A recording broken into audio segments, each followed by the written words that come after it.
Alô, torcida tricolor, meus queridos e amados amigos, tudo bem com vocês? Vocês repararam que eu parei de gritar no início? Sim, parei de gritar no início porque vários tricolores falaram que tomam susto com meus gritos. E digo mais, não gritarei, tentarei ficar na moral, tá? Mas é isso, ó. Estamos aqui de volta no canal Hora do Flu para trazer as novidades para vocês. Galera, eu tô gravando esse vídeo aqui pela segunda vez, porque falhou o armazenamento e eu perdi o vídeo todo que eu acabei de falar. Mas nesse vídeo aqui nós vamos comentar sobre número preocupante do trabalho de Renato no Fluminense atualmente. Também vamos comentar sobre aquela história de 6 bilhões de reais. Eu recebi umas informações um pouquinho detalhando sobre isso. É claro que nós teremos acesso à grande proposta que vai chegar aí no fim da semana, né? E a gente sabe que na segunda-feira que vem nós teremos aí a famosa reunião do Conselho Deliberativo, onde essa proposta será apresentada. Mas eu quero encaminhar algumas coisas que eu já ouvi em relação a esses 6 bilhões, porque eu acredito que ficou um pouco confuso. E o meu objetivo aqui é trazer da onde que sairia esses 6 bilhões. Muita gente está achando que sairia exclusivamente do bolso do investidor, né? Mas assim, existem casos e casos, a gente vai comentar, tentar abrir um leque aqui para a gente conversar sobre esse futuro e quem sabe investimento que o Fluminense pode ter. Lembrando que isso vai depender do conselho, isso vai depender dos sócios. Eu só tô aqui trazendo o que eu recebi para a gente trocar aquela ideia. Mas antes, vamos lá, gente. Informação aqui, números preocupantes, hein? O R10 Score trouxe um número que o Fluminense é o clube com o menor número de finalizações no gol. A gente tá falando ali de 26 finalizações, tá? Fluminense fica atrás de Grêmio, Atlético Mineiro, e o que me preocupou aqui é o Fluminense finalizar menos no gol que o Fortaleza e que o Santos. Clubes que estão ali vivendo problemas absurdos no Campeonato Brasileiro, tá? Então, assim, e por que eu tô trazendo isso? É porque a gente estava conversando mais cedo sobre Renato, realmente, o Fluminense de Renato é um Fluminense ofensivo? É um Fluminense defensivo? O que é? É a verdade que o Fluminense ainda não definiu o que é. Mas esses números mostram que o Fluminense não é esse time ofensivo aí, com muitas finalizações, tá? E digo aqui, tá? Tanto o clube, um time que resolve jogar com a bola e um clube que resolve jogar de maneira propositiva, ambos têm o mesmo objetivo, que é chegar no gol. E, olha, de todos os clubes aí, o Fluminense é o que menos consegue chegar lá, né? Com menos finalizações aí, apenas 26. Cara, a gente precisa melhorar isso. E eu falo que o Fluminense hoje, ele precisa de fato olhar para dentro de si e ver o que pode melhorar com as próprias peças que tem, né? Qual sistema defensivo vai ser melhor para o Fluminense hoje? O sistema de jogo, né? Ou filosofia de jogo, não só o sistema defensivo ou ofensivo, mas uma filosofia de forma geral, né? O que seria melhor para o Fluminense? Hoje eu vi um comentário aqui no Hora do Flu bem legal e é algo que eu concordo muito. E eu já comentei isso aqui com vocês, que a gente está falando de um Fluminense que teve um elenco montado para Mano Menezes, né? Mano Menezes, alguns jogadores como o próprio Canóbio, né, o Kevin Serna, jogadores que chegaram no Fluminense para um estilo de jogo totalmente reativo, né? E o Renato, ele diz que ele é um cara que joga mais com a posse. Mas assim, o elenco foi montado por um outro treinador com uma visão totalmente diferente. Aqui, para mim, é claro que o Fluminense não consegue definir uma filosofia antes de contratar seus treinadores e montar os seus times. No fim, o que a gente tem é um elenco um pouco Frankenstein, né? Jogadores que funcionam muito no modo reativo, outros funcionam muito no modo propositivo. E o que a gente faz com isso tudo? E tá, longe de mim falar que isso aqui é uma proteção ou uma defesa a Renato Gaúcho. Não, eu acho que a Renato Gaúcho falta humildade nele entender que ele consegue fazer melhor com as peças que tem. Eu vejo times aí que são piores que o Fluminense em relação aos jogadores e, de certa forma, conseguem apresentar um futebol, não estou falando vistoso, pessoal, porque o objetivo do futebol é ganhar, eu sei, mas eu digo produzir mais. Porque, ó, tá faltando produção. A gente tá falando do Fluminense, que na volta do Campeonato Brasileiro é o time que menos chuta no gol. Então, está faltando produção no time do Fluminense, né? Acho que erra também a diretoria não conseguir contratar um jogador no naipe de John Arias, né? Ou pelo menos parecido com isso. Os jogadores que vieram, eles chegam no Fluminense com aquela questão de espera um tempinho, uma hora eles vão começar a render. E eu não sei se a gente vai ter tempo para isso, pelo menos nessa temporada, né? Nas temporadas seguintes, ok. Eu acredito que Santiago Moreno vai conseguir render, eu acredito que o Lúcio Acosta vai conseguir render. Eu tenho fé ainda até no Lescano, no La Vega, né? Futuramente aí, conseguindo render mais com a camisa do Fluminense, ganhando espaço. Mas a grande realidade é essa. O Fluminense tem números preocupantes no terço final. E o Fluminense precisa chegar lá, né? Precisa chutar no gol, o Fluminense precisa jogar como time grande que é, algo que foi prometido pelo próprio treinador Renato, quando ele chegou aí no Flusão. Outra coisa que eu queria conversar com vocês é sobre reforços.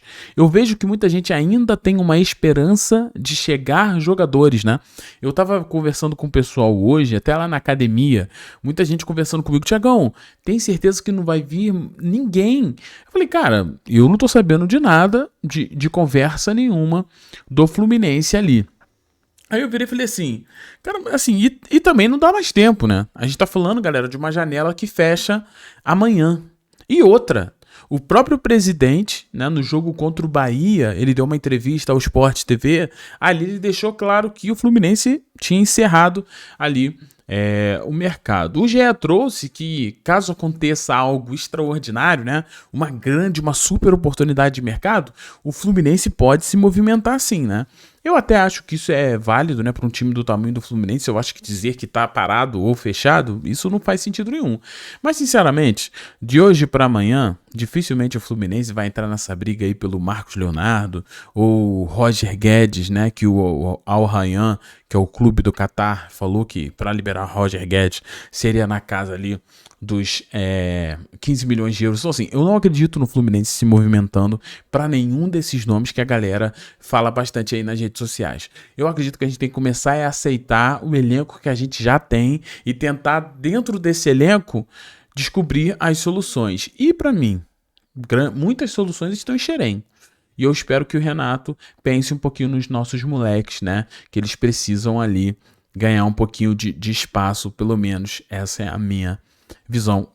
Gente, eu acabei esquecendo. Eu pedi pra você se inscrever aqui nesse canal. Se não, se inscreva aqui no Hora do Flu, se você ainda não se inscreveu. Venha fazer parte do canal que não pode esquecer. Se eu já falei isso aqui, pode pular, porque aí minha cabeça não tá muito boa, não. Se inscreva, ative o sininho do por favor. Clique nesse gostei, clique no like aí. Ajude a gente aqui. Vamos lá, pessoal. Mas o que eu queria comentar bastante com vocês sobre a informação de Lauro Jardim, que parou a internet para os torcedores do Fluminense, dizendo que o grupo de investidores, né, estão ali, que querem comprar a SAF do Fluminense, estão prometendo investir cerca de 6 bilhões no futebol tricolor, algo que seria um número absurdo, né?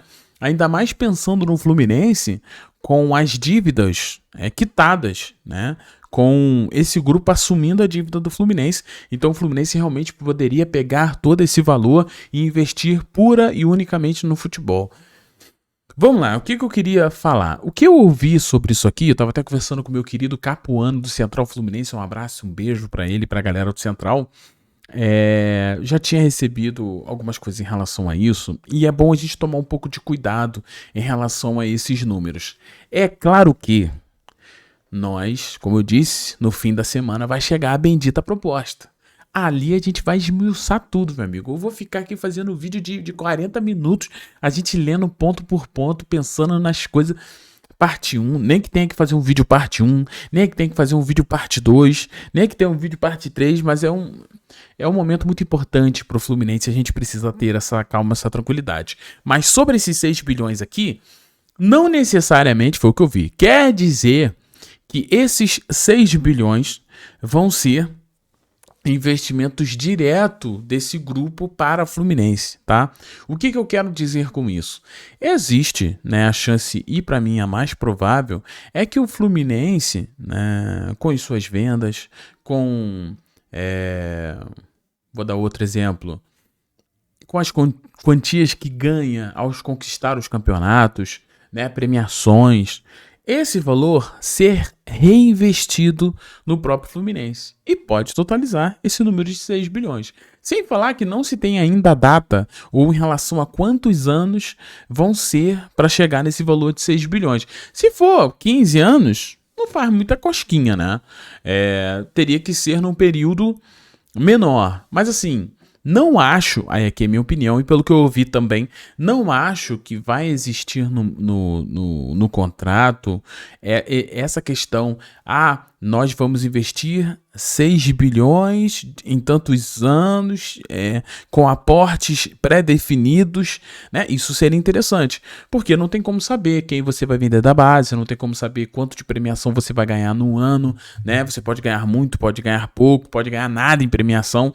Então, assim, se você tivesse dentro do contrato do Fluminense, olha, de 2026 até 2032, dentro desses anos nós vamos fazer aportes de R$500 milhão todo ano. Todo ano. Toda janela do meio do ano, toda janela do início do ano. Aí a gente fala, caraca, maluco, até chegar o valor de 6 bi é uma coisa. Outra coisa pretendemos investir até 6 bilhões. Porque aí os investidores pegariam a própria receita do Fluminense, que no caso não seria mais do Fluminense, seria do investidor, né? Porque o Fluminense, depois de virar SAF, a gente tem essa questão, né, dos valores do Fluminense serem do investidor, e o investidor pegar aquele valor e reinvestir dentro do Fluminense para fortalecer o clube. Muita gente acha que é errado isso aí, né?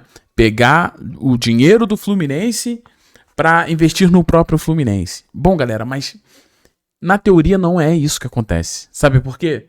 Porque quando você vira SAF, o dinheiro do Fluminense não é mais dinheiro do Fluminense, rapaz. É dinheiro do investidor. E ele escolhe fazer o que quiser com esse dinheiro. Então, se o investidor escolher reinvestir no próprio Fluminense as vendas dos moleques da base, as premiações nas competições, isso é mérito deles. Realmente em reinvestir no clube. Tu entende? Porque o dinheiro do Fluminense não é mais do Fluminense. Não existe mais isso. Fluminense é SAF agora. No caso, se isso aqui passar. Então, o que eu quero dizer para você é o seguinte. A gente tem que muito ver o que é o dinheiro do próprio Fluminense e o que é o dinheiro que os empresários vão deixar pré-definido no contrato. Que eles vão investir de fato para dar aí um dinheiro novo ao clube. Só que independente de qualquer coisa, se eles assumirem a dívida, aí aqui vem o pulo do gato para mim. Se eles assumirem a dívida, né, independente de qualquer coisa, mesmo eles reinvestindo o dinheiro do próprio Fluminense, o Fluminense vai ficar automaticamente mais forte. Aqui parece que eu tô fazendo até uma propaganda, né, diretor? Tá parecendo que eu tô propaganda para que o Fluminense vire SAF. Não, eu só tô te explicando essa lógica. Sem dívida, o próprio dinheiro que o Fluminense conseguir, sei lá, R$500 bilhão por ano, é o que o Fluminense consegue arrecadar talvez, né? 500 milhões.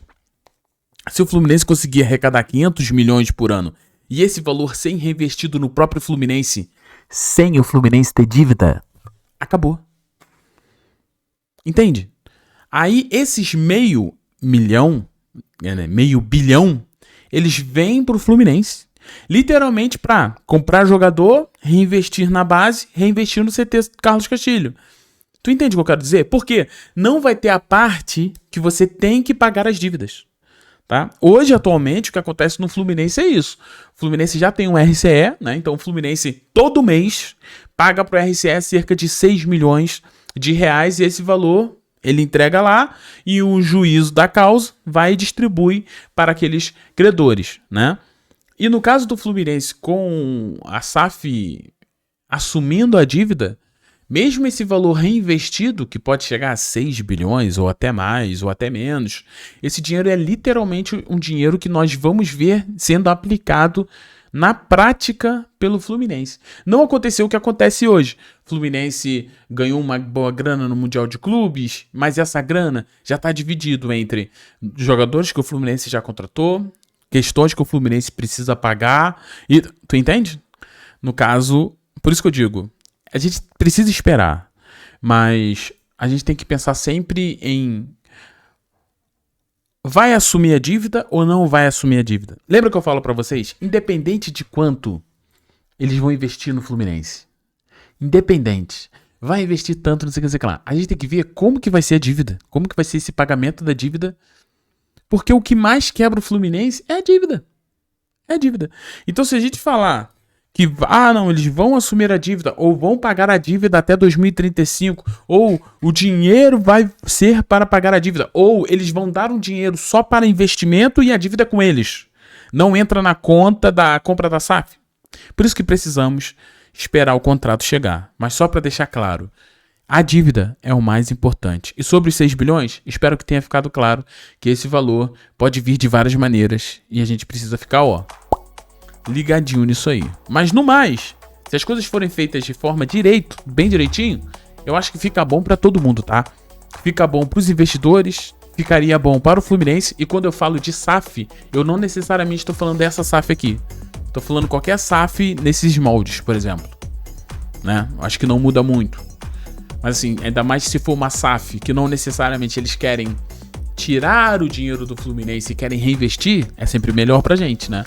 Então é isso, vamos esperar pra ver o que vai acontecer, né? Mas quem vai definir é o sócio torcedor. Beijo no seu coração, fiquem todos bem, tchau e valeu, pessoal.